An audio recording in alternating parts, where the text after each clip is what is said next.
Hey guys, it's Meredith, and I'm doing my February book haul, and some awesome new stuff's gonna happen, so let's get started.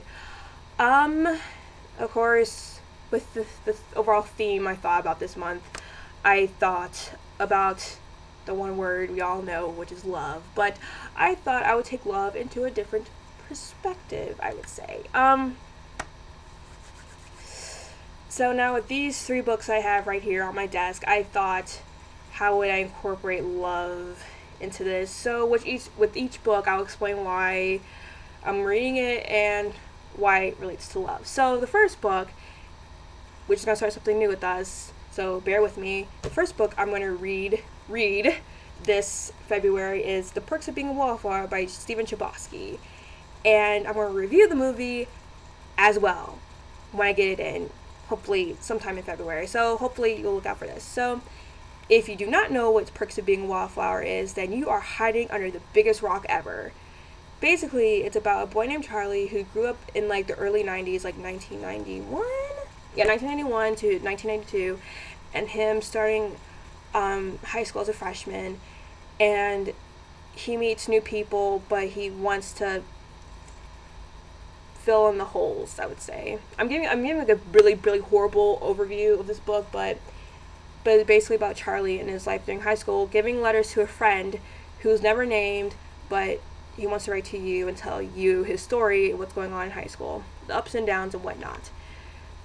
I've read this book before, I'm reading it again, I've seen the movie, I want to see the movie again, and not make a comparison, but see how well a book to movie adaptation is when the writer is the director of the book and movie. So Stephan Chbosky wrote the book and he also directed the movie. I also believe he did the screenwriting. I'm not sure, he probably did, but this book's freaking amazing. I recommend it to anyone who's reading it. I just love this book because it makes me feel better. It picks me up when I'm down, and it's totally relatable, and I don't know, it's just, Stephan Chbosky is just amazing, and he needs to like write another book just like this. Well, not just like it, but just, it's just so amazing and warms my heart every time I read it. So that's that. Now the next book I'm reading is well known in the booktube community. I've never read this book. I've heard about it. I've wanted to read it. Now I have it in my possessions, and that is Anna and the French Kiss by Stephanie Perkins. Almost forgot her name for a second. This is about a girl named Anna who goes to France to study abroad, and she meets a boy named Etienne, and that's all I know about the book because no one tells me what happens next. I speak French. I know a lot of French. I haven't spoken or written French in a while. It's a beautiful language, and of course, the city of love makes everything better. And everyone loves this book, and which means I'll probably love it too. I'm a very gushy girl. Can't believe I just said that. I'm a very gush-worthy person, so hopefully it's not bad on my gush-worthy level. I can tolerate so much, but apparently it's like right there, which makes everything better. So hopefully I would love this book, and a girl named Meredith's in this book, so it makes me want to read it even more. But I want to fall in love with this book, and hopefully I'll fall in love with Stephanie Perkins. So that's that. Now the next book, I love dystopians. I just love them. The world building, the corruption, and all that jazz. And I believe the sequel came out for this book not too long ago, so I grabbed the first one from the library, and I thought, okay, this might be a perfect time to read it. I know absolutely nothing about it, but I'm ready to read it. And I read like the first page, and it was colorful. Books need to be more colorful on the inside. Just throwing it out there.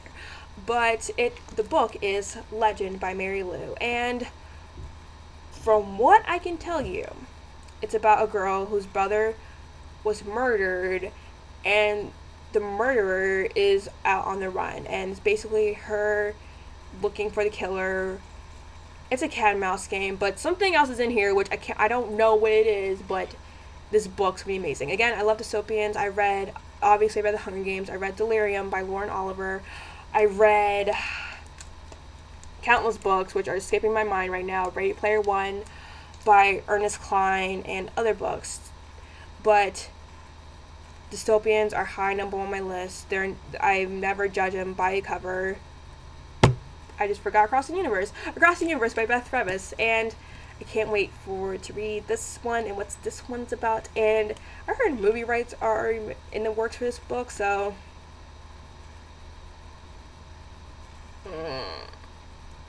they should just stop. They should just stop. I'm sorry. Books should be books unless it can be adapted into a film. I don't know. Some dystopians, Hunger Games can be movie related, but I'm not getting into that. But those are my books for the month of February, the month of love, and I'll talk to you guys later. Bye.